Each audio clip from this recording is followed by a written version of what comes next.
नमस्कार दोस्तों, स्वागत है आप सभी का मेरे YouTube channel e learning classes में।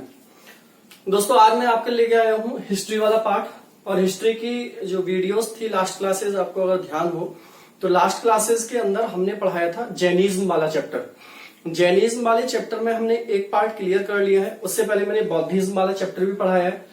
हिस्ट्री एकदम से प्राचीन हिस्ट्री से मैंने शुरुआत की है, बिल्कुल सिक्वेंस में लेकर चल रहा है। काफी सारी वीडियोस मैंने डाल दी हैं। प्राचीन हिस्ट्री को खत्म करेंगे, मॉडर्न हिस्ट्री को खत्म करेंगे तो मेडिवल हिस्ट्री, इस तरीके से पूरा कोर्स में कराऊंगा। इसी तरीके से ज्योग्राफी भी मैंने शुरू कराई है।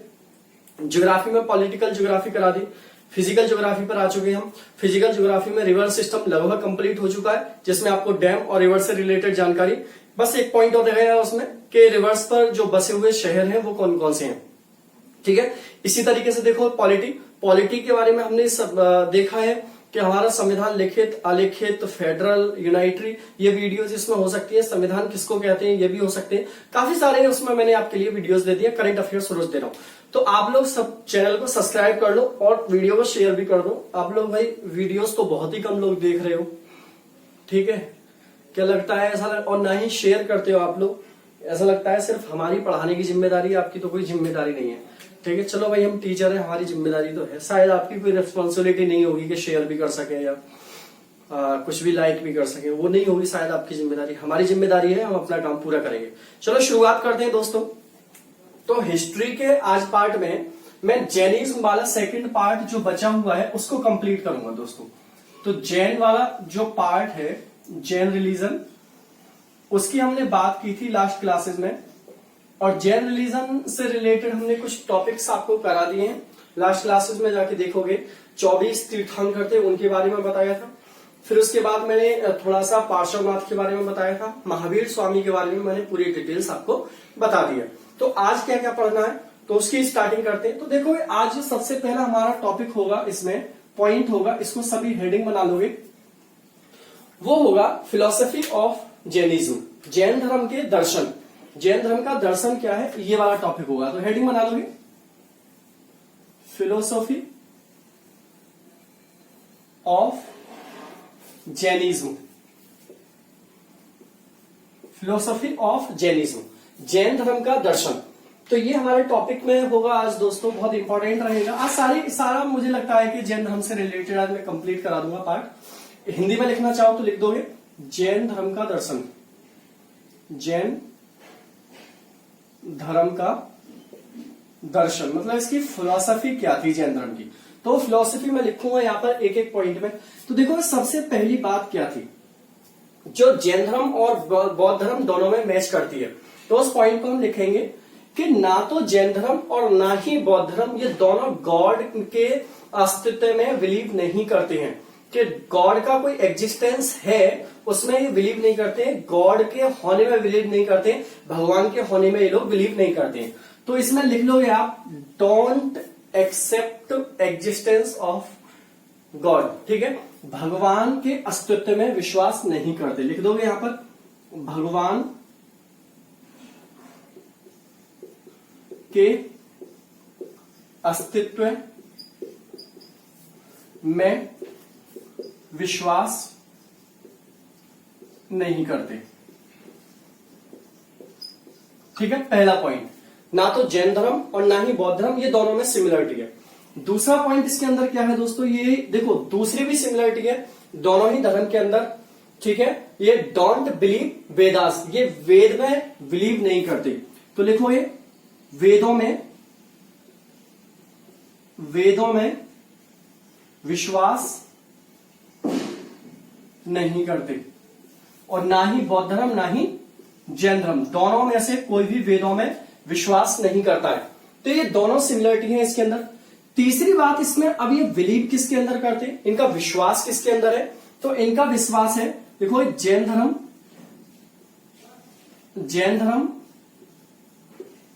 जैन रिलीजन बिलीव्स इन, किस किस में करते हैं ये, देखो यहां पर एक तो आत्मा ना लिख के यहां पर पहले कर्म लिखो, कर्म और पुनर्जन्म, पुनर्जन्म में विश्वास करते हैं। ठीक है, इन दोनों में विश्वास करते हैं भाई। देखोगे ये तीनों के तीनों पॉइंट सिमिलर है बौद्ध धर्म और जैनिज्म में। ऐसे भी क्वेश्चंस आते हैं पेपर में कि देखो जैन धर्म भगवान के अस्तित्व में विश्वास नहीं करता है, जैन धर्म वेदों में विश्वास नहीं करता है, और जैन धर्म कर्म और पुनर्जन्म में विश्वास करता है, में विश्वास करता है। ठीक है, ये यहां पर लिख लेना, नहीं नहीं है इसका मतलब करता है। एक डी पॉइंट जो इंपॉर्टेंट रहेगा, बहुत इंपॉर्टेंट है कि जैन धर्म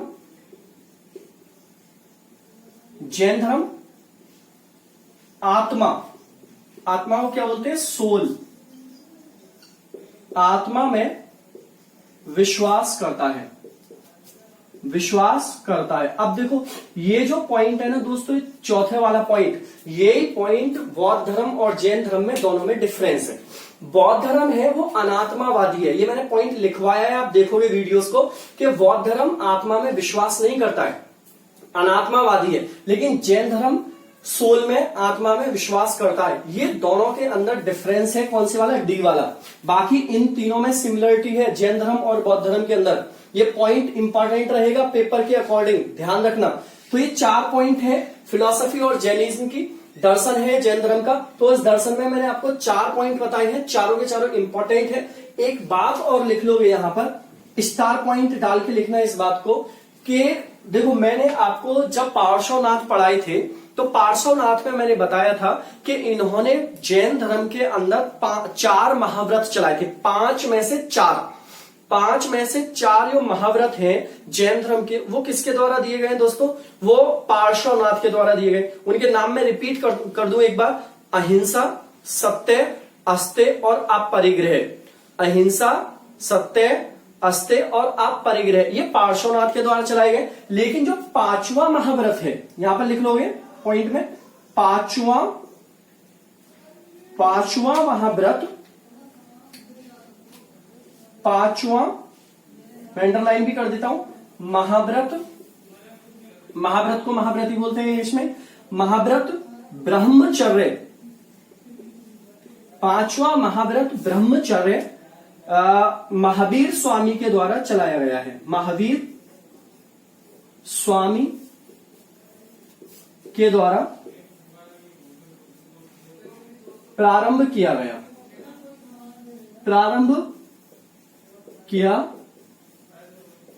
देखो ये बहुत इंपॉर्टेंट हो जाता है यहां पर। ठीक है, तो यहां पर ये जो पॉइंट है ये सबके सब आपको मैंने जैन धर्म में पढ़ाए, जैन दर्शन के अंदर पढ़ाए। ये 5 पॉइंट को आप लोग नोट कर लेंगे। इसको आप किस में लिखोगे?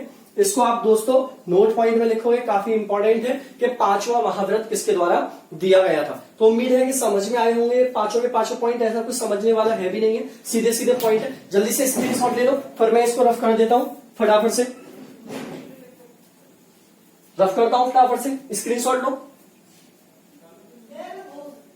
चलो भाई शुरू करते हैं। देखो आगे क्या है इसमें दोस्तों, उस आगे की बात करते हैं। इसके अंदर जो आगे है उसमें एक हेडिंग डालोगे, थ्योरी ऑफ स्यादवाद। ये भी बहुत इंपॉर्टेंट रहता है। हेडिंग डालोगे थ्योरी ऑफ स्यादवाद, स्यादवाद का सिद्धांत। हेडिंग बनाओ सभी दोस्त, स्यादवाद का सिद्धांत, थ्योरी ऑफ स्यादवाद, थ्योरी ऑफ स्यादवाद। देखो इस स्यादवाद को अनेकांतरवाद भी कहा जाता है। ठीक है ना, पहले ये हिंदी में लिख लेता हूं एक बारी, थ्योरी ऑफ स्यादवाद। तो इसको हम लिखेंगे स्यादवाद का सिद्धांत, स्यादवाद का सिद्धांत। देखो ये स्यादवाद के सिद्धांत में जो दिए गए हैं, ये 7 बातें इसके अंदर दी गई हैं। ठीक है ना, इसमें सप्तवाद भी इसको बोल सकते हैं। इसमें 7 बातें दी गई हैं, 7 को याद रखना। 1 मिनट फिर से देखोगे ऐसे। ठीक है, तो इसमें देखो ये 7 बातें बताई हैं। तो इसको सप्तभंगी बोल सकते हो आप, हिंदी में इसको सप्तभंगी और अनेकांतरवाद।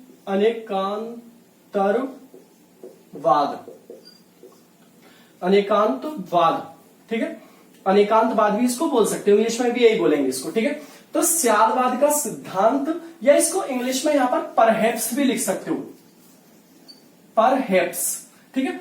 परहैप्स का एक मीनिंग होता है जिसको हम बोलते हैं दोस्तों मे बी, हो सकता है, लेकिन जरूरी नहीं है हो, ठीक है, मे बी, परहैप्स। तो स्यादवाद के सिद्धांत में 7 बातें कही गई। अब देखो इसका मतलब क्या है, इसका मतलब है कि जो समाज के अंदर हमारी जो विचारधारा है, जो हमने वस्तुओं को लेकर कुछ बोला है, तो वो जरूरी नहीं है हो, वो हो भी सकता है, नहीं भी है।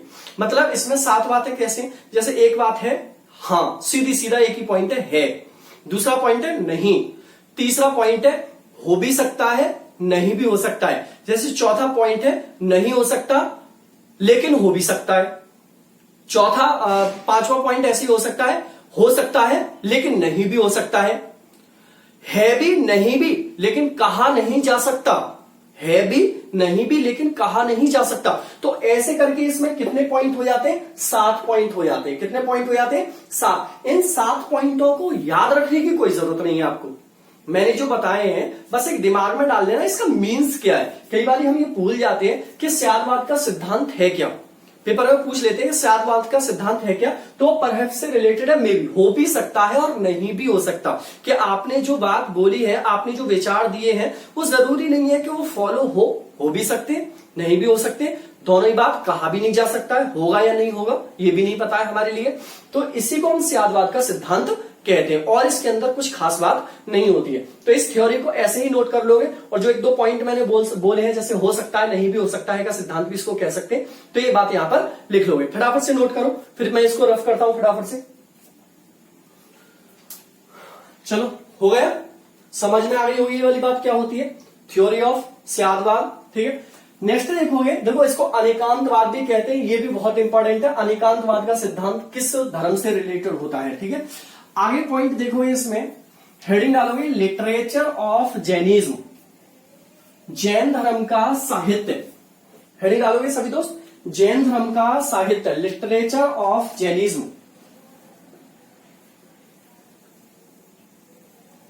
ऑफ जैनिज्म, जैन धर्म का साहित्य, हेडिंग बताओ सभी सब, जैन धर्म का साहित्य,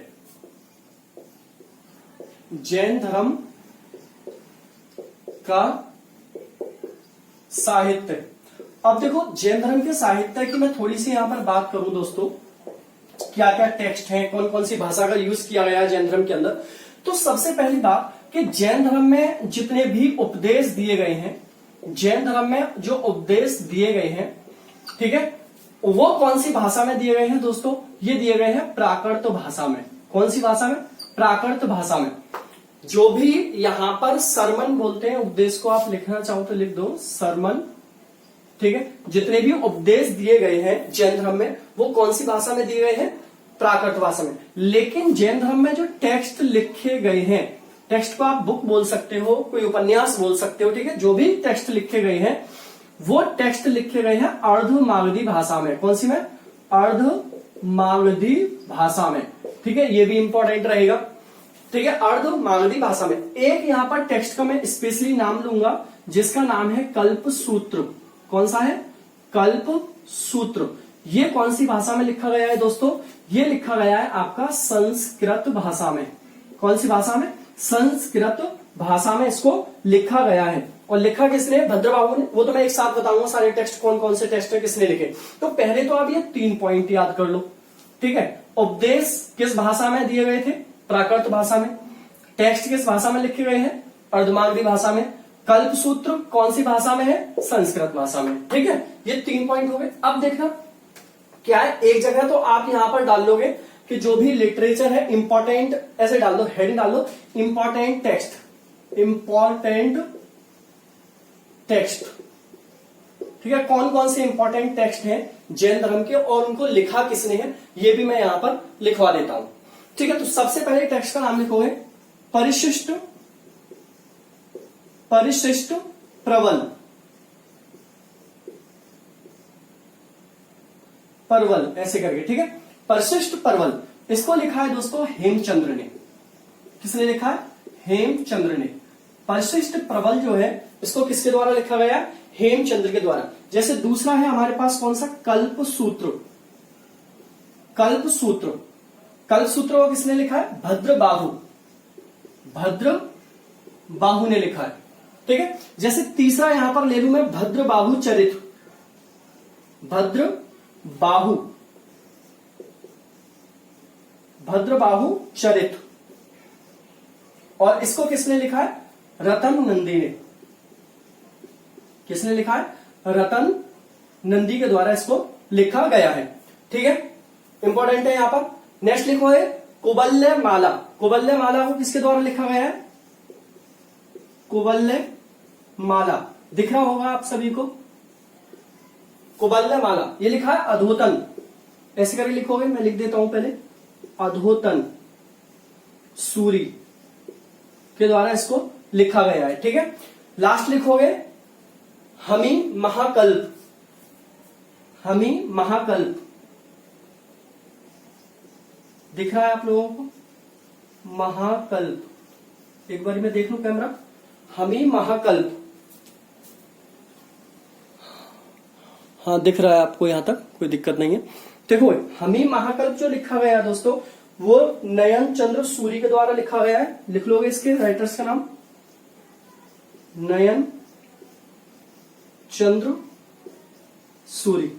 तो सबसे पहले तो टेक्स्ट है जो याद करने हैं आपको। देखो ये सारे क्वेश्चंस पेपर में आते हैं। जब क्वेश्चंस आते हैं तब हमसे होता नहीं है, आप छोड़ते। एक दो क्वेश्चन भी बहुत इंपॉर्टेंट होता है दोस्तों हमारे लिए, कि एक भी पेपर में आ जाए और वो हमसे हो जाए। हिस्ट्री से मान लो 2 क्वेश्चन आए, 3 आए, और हिस्ट्री के हमने सब कंप्लीट कर लिए। ज्योग्राफी से 2-3 आए, वो भी कंप्लीट हो गए। पॉलिटी से 2-3 आए, वो भी कंप्लीट हो गए। तो ऐसे करके हमारा स्कोर काफी अच्छा हो जाता है। करंट आप तैयार करते रहो, मैं रोज पढ़ा रहा हूं, तो समझ लो आपका 80-90% अगर स्कोर हो जाता है ना, फिर आपको कोई रोकने वाला नहीं है। और मैं गारंटी देता हूं, जिस तरीके से आपको मैं वीडियोस दे रहा हूं और आप लगातार देखते रहो, तो आपके इतने नंबर आएंगे। आपका पीसीएस है अक्टूबर में 2019 में, तो वो भी आपका क्लियर होगा प्री। ठीक है। तो ये सबके नाम लिखोगे यहाँ पर। परिशिष्ट प्रबल, हेमचंद्र, कल्पसूत्र, भद्रबाहु चरित, रतन नंदी, कुबल्य माला, अधोतन सूरी और हमी महाकल्प नयन चंद्र सूरी के द्वारा लिखा गया है। तो ये आपके लिए मैंने किसकी बात करी है दोस्तों? लिटरेचर की बात करी है। जो जैन धर्म का लिटरेचर है, आप स्क्रीनशॉट ले सकते हो। जैन धर्म का लिटरेचर है, वो जैन धर्म का लिटरेचर मैंने आपको पढ़ाया है।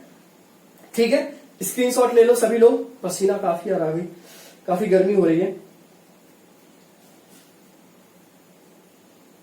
चलो शुरुआत करते हैं। एक और हेडिंग डालोगे यहां पर, और हेडिंग डालोगे, और लास्ट हेडिंग होगी, इसी में काफी सारी चीजें मैं आपको बताऊंगा। और हेडिंग डालोगे जैन काउंसिल।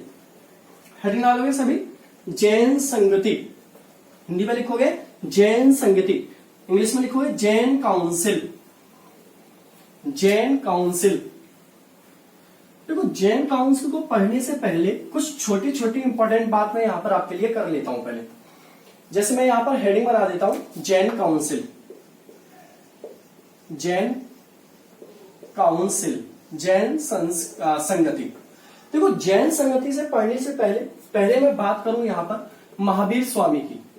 तो देखो ये महावीर जो स्वामी थे दोस्तों, महावीर स्वामी ये क्या थे? तीर्थंकर थे। तीर्थंकर, ये बात तो आपको पता ही। ये कौन थे? तीर्थंकर थे। अब देखो इनके जो शिष्य हुए हैं, इनके कुछ शिष्य हुए हैं। ठीक है, तो इनके शिष्य में सबके नाम यहां पर मैं लिखूंगा, और उनसे नीचे पोस्ट क्या है उनकी भी बात करेंगे। जैसे तीर्थंकर से नीचे की जो पोस्ट होती थी उसको बोलते थे केवलिन। केवलिन का मतलब होता था ज्ञान का प्राप्त होना। ठीक है, उससे नीचे जो पोस्ट होती थी दोस्तों, इसको बोलते थे आचार्य। क्या बोलते थे? आचार्य। और देखो इससे भी नीचे जो पोस्ट होती थी दोस्तों, इसको बोलते थे साधु। क्या बोलते थे? साधु। ठीक है, तो एक तो ये वाली बात। अब यहां पर केवलिन कौन है, आचार्य कौन है, साधु कौन है, ये वाली बात आपको समझने वाली है। तो यहां पर मैं लिखूंगा कि जो केवलिन थे वो थे जम्बू स्वामी। कौन थे? जम्बू स्वामी। अब देखो जम्बू स्वामी जो थे वो महावीर के कौन थे? शिष्य थे। तो आप यहां पर ऐसे करके ओ एरो लगा के क्या लिख दोगे, शिष्य लिख दोगे। जम्बू स्वामी कौन थे, शिष्य थे। दूसरा लिखोगे सुधर्मन, नेक्स्ट लिखोगे सुधर्मन। अब ये सुधर्मन भी कौन थे, महावीर स्वामी के दोस्तों शिष्य थे। कौन थे, शिष्य थे। तो यहां पर भी क्या लिख दोगे आप, शिष्य ही लिख दोगे। इसके अलावा क्या लिखोगे, संभूति विजय, साधु कौन बने, संभूति विजय। अब देखो इस बात को थोड़ा समझ लेते हैं एक बारी। और देखो संभूति विजय के दो शिष्य हुए थे, यहीं से पूरे के पूरा जैन धर्म बदला भी आगे चल के। एक का नाम था भद्रबाहु, भद्रबाहु, और एक का नाम था स्थूलभद्र, स्थूल लिखना, स्थूल भद्र। ये दो हुए थे। अब देखो मैं एक बार इस स्टोरी को समझा देता हूं। महावीर स्वामी कौन थे, लास्ट तीर्थंकर थे, 24। उनके बाद कोई तीर्थंकर तो नहीं हुआ, तो उनके बाद इस तरीके से कुछ क्रम चला। तो महावीर स्वामी के जो शिष्य थे उनका नाम था जम्बू स्वामी। कई सारे शिष्य थे, महावीर स्वामी के टोटल 11 शिष्य माने जाते हैं जो इंपॉर्टेंट शिष्य हैं। तो एक का नाम क्या था, जम्बू स्वामी था। और जम्बू स्वामी कौन थे, केवले, इन्हें ज्ञान की प्राप्ति हुई। एक शिष्य कौन थे इनके, सुधर्मन थे, वो कौन थे, आचार्य हुए। और एक कौन थे, संभूति विजय थे, और वो कौन हुए, साधु हुए। अब संभूति विजय के भी दो शिष्य रहे यहाँ पर, एक भद्रबाहु रहे और दूसरे कौन रहे, स्थूलभद्र रहे। तो ये भी आपको याद रखना है, ठीक है। अब देखो जो महावीर स्वामी थे उनके कितने शिष्य थे, ये भी पॉइंट आप नोट कर लेना कि महावीर स्वामी के 11 शिष्य थे जिन्हें गणधर कहा जाता था, गणधर कहा जाता था। ये बहुत इंपॉर्टेंट है। अब आपसे पूछ सकता है पेपर वाला कि बताइए महावीर स्वामी के जो शिष्य थे उनको क्या कहा जाता था। तो इनके जो शिष्य थे इनको क्या कहा जाता था दोस्तों, गणधर कहा जाता था। अब ये क्वेश्चन आया था यहां से कि बताइए महावीर स्वामी के सबसे प्रिय शिष्य कौन थे। तो सबसे प्रिय शिष्य कौन थे, सबसे प्रिय शिष्य कौन थे महावीर स्वामी के दोस्तों। तो इनके सबसे प्रिय शिष्य थे जिनका नाम मैंने लिखा हुआ है यहां पर, सुधर्मन। कौन थे, सुधर्मन, ठीक है, सुधर्मन। सुधर्मन महावीर स्वामी के सबसे प्रिय शिष्य थे। लेकिन अगर सबसे पहले शिष्य की बात की जाए, सबसे पहले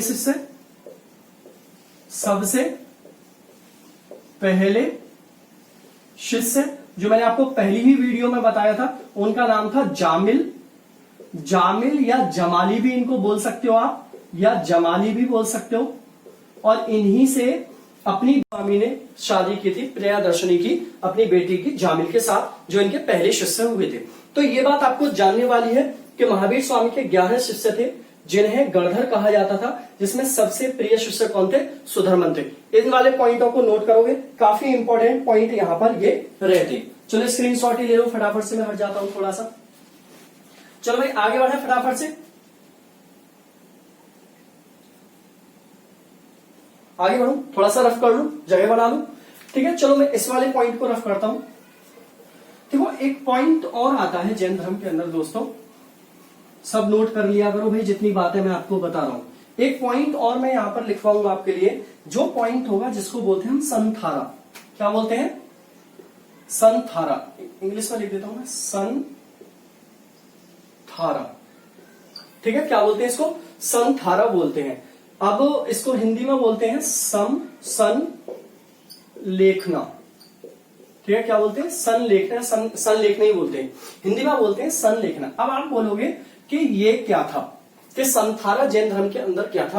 तो ये जैन धर्म का एक ट्रेडिशन था, ट्रेडिशन बोलते हैं परंपरा। क्या था ये, जैन धर्म का एक ट्रेडिशन था, ठीक है। तो आप लिख लोगे कि संथारा जैन धर्म की परंपरा थी। क्या लिखोगे, संथारा जैन धर्म की परंपरा थी, जिसके तहत क्या होता था, इस परंपरा के तहत क्या होता था कि इस परंपरा के तहत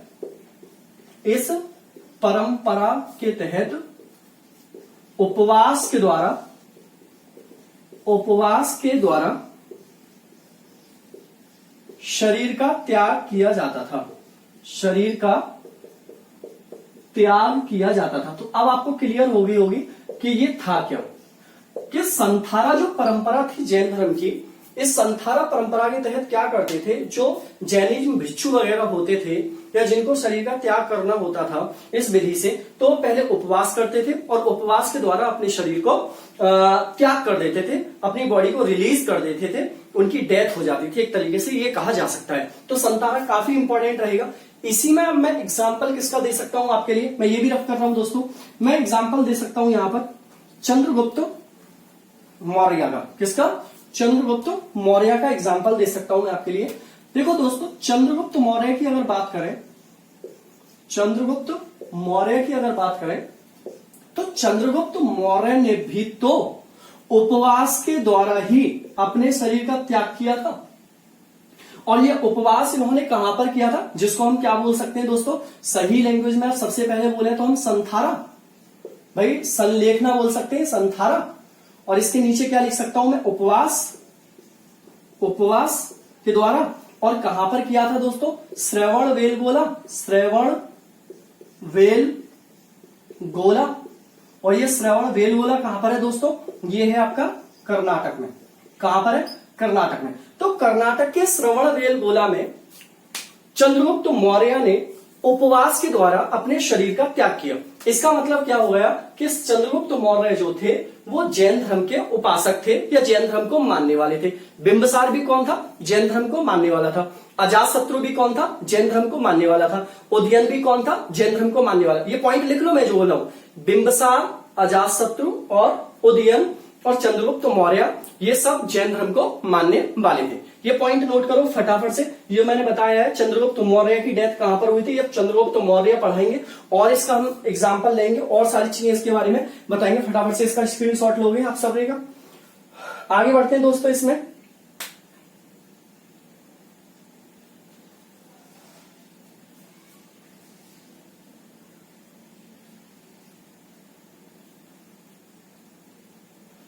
चलो भाई आगे बढ़ते हैं।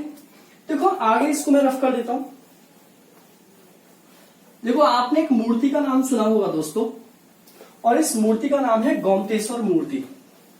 क्या नाम है? गोमतेश्वर मूर्ति। अब आप बता सकता है आप में से कोई कि गोमतेश्वर की मूर्ति है कहां पर? गोमतेश्वर की मूर्ति है कहां पर? कोई बताएगा आप में से दोस्तों फटाफट से? भाई कमेंट में लिख दिया करो आप लोग, ठीक है? कमेंट नहीं आते आप लोगों के, ठीक है? मैं बात कर रहा हूं गोमतेश्वर मूर्ति की, गोमतेश्वर स्टैच्यू, ठीक है? किसकी बात कर रहा हूं? गोमतेश्वर स्टैच्यू की बात कर रहा हूं। ये गोमतेश्वर की मूर्ति सबसे पहली बात तो इसकी ये जान लेते हैं है कहां पर? कर्नाटक में। कर्नाटक में कहां पर है ये? श्रवणबेल गोला में है। और ये श्रवणबेल गोला में जो गोमतेश्वर की मूर्ति है एक्चुअल में है किसकी मूर्ति है? ये है बाहुबली की मूर्ति। किसकी? बाहुबली पधार रहे हैं, ठीक है? बाहुबली मूवी देखी ना आप लोगों ने? मस्त मूवी है ना दोनों पार्ट। तो बाहुबली वो वाला बाहुबली नहीं है, मूवी बनी है ना, उसका और इसका कोई लेना देना नहीं है। बाहुबली मूवी का इस मूर्ति से या इस बाहुबली से कोई लेना देना नहीं है। ये बाहुबली किसके पुत्र थे? ऋषभ देव के। किसके पुत्र थे दोस्तों? ऋषभ देव के। ऋषभ देव के पुत्र थे बाहुबली। किसके पुत्र थे? ऋषभ देव के पुत्र थे, ठीक है? इतना। और इस मूर्ति, इसका स्क्रीनशॉट लो। इस मूर्ति को बनवाया था चामुंडा राय ने। किसने? चामुंडा राय ने इसको बनवाया था। चामुंडा राय, ये लिख लो ना यहाँ पर, ये गोमतेश्वर या बाहुबली की मूर्ति लिख लो यहाँ पर। बाहुबली की मूर्ति किसने बनवाई थी दोस्तों? चामुंडा राय, ठीक है? चामुंडा राय के द्वारा बनवाई गई थी। अब ये चामुंडा राय कौन था दोस्तों? इसकी भी मैं थोड़ी सी आपको बात बता दूं। ये गंगवंश का था। किसका? गंगवंश का था। गंगवंश का था, ठीक है? और गंगवंश का जो शासक था वो कौन था? राजमाली। कौन था? राजमाली फोर्थ। कौन था? राजमाली फोर्थ। गंगवंश का कौन था? शासक था। तो ये चामुंडा था वो इसी गंग वंश के राजा राजमाली का कौन था? मंत्री था। कौन था? मंत्री था। ठीक है, तो इतनी बात। राजमल लिख देना, राजमाली मत लिखना, राजमल। ठीक है, राजमल, राजमल फोर्थ। तो इस बात को दोबारा से मैं रिपीट कर देता हूं। गोमतेश्वर का जो स्टेच्यू है वो है कहां पर दोस्तों? कर्नाटक के श्रवणबेलगोला में है। ठीक है, बाहुबली भी इसको बोला जाता है। ऋषभ देव के पुत्र थे बाहुबली। इन्हीं की मूर्ति को चामुंडा राय ने बनवाया था और 974 में बनवाया था। इस डेट को भी आप लिख सकते हो, 1974 एडी में इसको बनवाया गया था। किसके द्वारा? चामुंडा राय के द्वारा। चामुंडा राय कौन था? गंगवंश का एक मंत्री था और गंगवंश का जो शासक था उसका नाम था राजमल। इसी राजमल का मंत्री कौन था? चामुंडा राय था। इतनी बात क्लियर हुई, समझ में आई इतनी बात? ठीक है, स्क्रीनशॉट लो, रफ करते हैं इस वाले पॉइंट को, आगे बढ़ते हैं इससे हम। अब देखो सभी लोग हेडिंग डालोगे यहां पर जैन संगति, जो हम पढ़ रहे थे। अब प्रॉपर जैन संगति हुई कितनी थी इसकी बात कर ली थी। अब देखो दोस्तों यहां पर अब जैन संगति की मैं बात करूं, अभी तक मैंने उसके अंदर की थोड़ी थोड़ी सी बात बताई आपको, काफी इंपॉर्टेंट ये मैंने आपको इंफॉर्मेशंस दी है। अब देखो जैन संगति की यहां पर बात कर लें तो जैन संगति हुई थी जैन धर्म के अंदर दो जैन संगति हुई थी। ये इंपॉर्टेंट है सबसे वाली बात, दो जैन संगति जैन धर्म के अंदर हुई थी। अब ये जैन संगति और जैन काउंसिल जो हुई थी दोनों, वो कब कब हुई थी? तो पहली प्रथम जैन संगति, प्रथम जैन संगति, जैन काउंसिल लिख देता हूं। ठीक है, जैन काउंसिल, पहले इसकी डेट लिखे हम। तो पहली वाली हुई थी दोस्तों 300 एडी में। सबसे इंपॉर्टेंट इसकी डेट होती है। ठीक है, पेपर में आती है डेट। फिर आता है इसका स्थान कहां पर था। इसकी जो जगह थी यहां पर हुई थी उसका नाम था दोस्तों पाटलिपुत्र। अब ये पाटलिपुत्र क्या थी? मगध की राजधानी थी, मगध की राजधानी। ठीक है, राजधानी। ठीक है, किसकी थी दोस्तों? पाटलिपुत्र मगध की राजधानी थी। तो देखोगे पाटलिपुत्र मगध की राजधानी में ही जैन धर्म की पहली काउंसिल हुई थी। इसके अलावा यहां पर देखोगे जैन धर्म दो भागों में बट गया था और इस टाइम पर जो चेयरपर्सन थे, इसके अध्यक्ष थे, उनका भी नाम लिख देना। उनके अध्यक्ष का नाम क्या था? स्थूलभद्र। स्थूलभद्र मतलब इसकी जो अध्यक्षता की थी वो किसने की थी? स्थूलभद्र ने की थी। और जैन धर्म इस टाइम पर दो भागों में बट गया, दो भागों में जैन धर्म बट गया था। अब ये दो भाग कौन से थे? सभी ने पढ़ा होगा इनके बारे में। एक था दोस्तों दिगंबर और एक था श्वेतांबर। ठीक है, दोनों के नाम लिखता हूं। एक का नाम था दिगंबर और एक का नाम था श्वेतांबर। अब देखो इसकी भी मैं थोड़ी सी आपको स्टोरी बता देता हूं। श्वेतांबर, इन दोनों की स्टोरी क्या थी? एक्चुअल में जो दिगंबर था, दिगंबर जो ये बना, इसके थे भद्रबाहु, भद्रबाहु, और जो श्वेतांबर था इसके अध्यक्ष कौन थे? स्थूलभद्र। हुआ ऐसा दोस्तों, स्थूलभद्र के बिहार की बात है, ये सारी बिहार में हुई है ना, पाटलिपुत्र में, बिहार में। तो बिहार में उस समय पर पड़ा दोस्तों अकाल। ठीक है, कौन से समय की बात है? लगभग 300 एडी की बात है, ईस्वी की बात।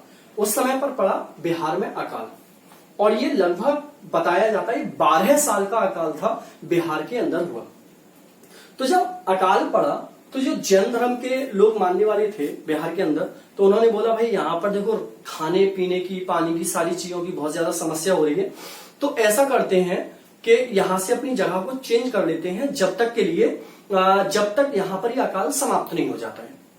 अब कुछ लोग क्या थे? बिल्कुल कट्टरपंथी, बोले नहीं, महावीर स्वामी ने जैसा बोला है कि सब चीजों का त्याग कीजिए, ये हो और वो हो, हम इस जगह को नहीं छोड़ सकते और मुसीबत में सब चीजों से लड़ना चाहिए, वो कौन चाहिए। तो इसी बात को लेकर आप जानते हो कि चार लोग और चार तरह की बातें होती हैं, और इसी बात को लेकर क्या हुआ, यहाँ पर दो गुट बटे। एक गुट बट गया अलग भद्रबाहु के साथ दिगंबर, और दूसरा गुट अलग हो गया श्वेतांबर। अब इन भद्रबाहु वाले ग्रुप ने क्या काम किया दोस्तों? ये भद्रबाहु वाला ग्रुप बिहार से निकलकर कहां चला गया? श्रवणबेलगोला कर्नाटक में चला गया। भाई इन्होंने बोला हम तो नहीं रह पाएंगे यहाँ पर, बहुत ज्यादा यहाँ पर अकाल है, किसी चीज की यहाँ पर अभी सुविधा नहीं है, बहुत लोग मारे भी जाएंगे। तो ये अपना ग्रुप लेकर चले गए कहां पर दोस्तों? कर्नाटक के श्रवणबेलगोला। जबकि ये स्थूलभद्र अपने श्वेतांबर वाले ग्रुप को लेकर यहीं पर रह गए बिहार के अंदर।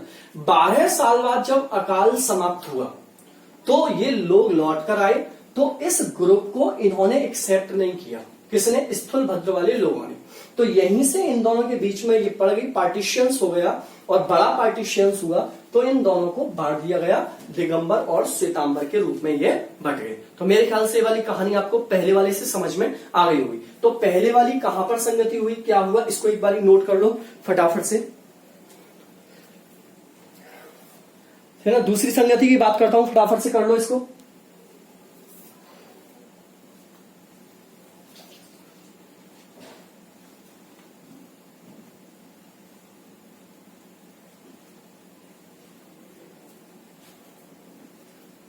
चलो रफ करता हूं मैं। दूसरी संगति की बात करोगे, हेडिंग डालोगे दूसरी जैन संगति, फटाफट हेडिंग डालो, दूसरी जैन संगति, डेट डालो फटाफट से, 512 एडी में।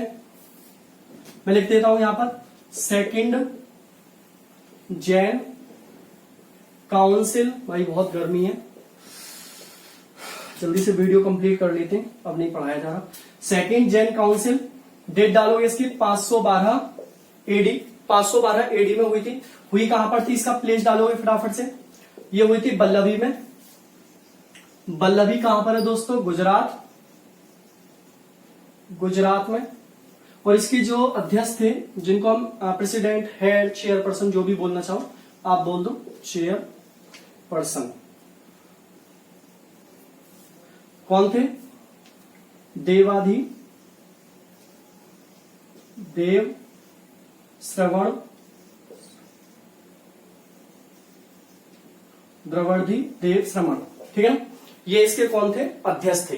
तो पहले तो आप इन तीनों पॉइंट को याद रखो। सेकंड जैन काउंसिल के अंदर 512 एडी में हुई, बल्लभी गुजरात में हुई, क्षमा भी बोलते हैं, देवर्धि देव श्रमण क्षमा, ठीक है ना, क्षमा इस तरीके से लिखते हैं हम, क्षमा।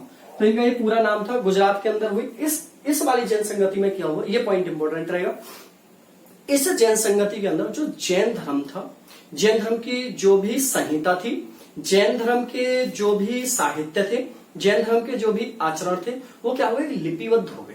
मतलब अब के बाद से जो जैन धर्म है, जो अब लिख गया, जो सारी चीजें क्रमबद्ध हो गई, अब इसी तरीके से चलता रहेगा। तो इसके बाद कोई भी जैन संगति फिर इसके लिए नहीं हुई थी। तो मेरे ख्याल से दोनों ही पॉइंट आपको समझ में आए होंगे, ठीक है। आज का जो लास्ट पॉइंट रहेगा, इसको भी नोट करोगे सबके सब, पढ़ लिया वाला। हेडिंग डालोगे जैन धर्म के त्रिरत्न। जैसे बौद्ध धर्म के त्रिरत्न थे ना, बौद्ध, धम्म और संघ, जैन धर्म के भी त्रिरत्न है। लिखोगे जैन धर्म के त्रिरत्न, जैन धर्म के त्रिरत्न, तीनों के नाम लिख लेते हैं, इनफ रहेगा, सिर्फ नाम ही काफी है इनका। सम्यक दर्शन, दूसरा लिखोगे सम्यक। सम्यक का मतलब होता है सही, सम्यक का मतलब क्या होता है? सही दर्शन, सही फिलॉसफी, आपको पता हुआ है। सम्यक ज्ञान, सही ज्ञान। और तीसरा क्या है? सम्यक आचरण। आचरण को यहां पर आप चरित्र भी बोल सकते हो, लेकिन मैं आचरण ही यूज करूंगा क्योंकि पेपर में आचरण ही पेपर में ज्यादा आता है, ये ज्यादा इंपॉर्टेंट रहेगा, ठीक है।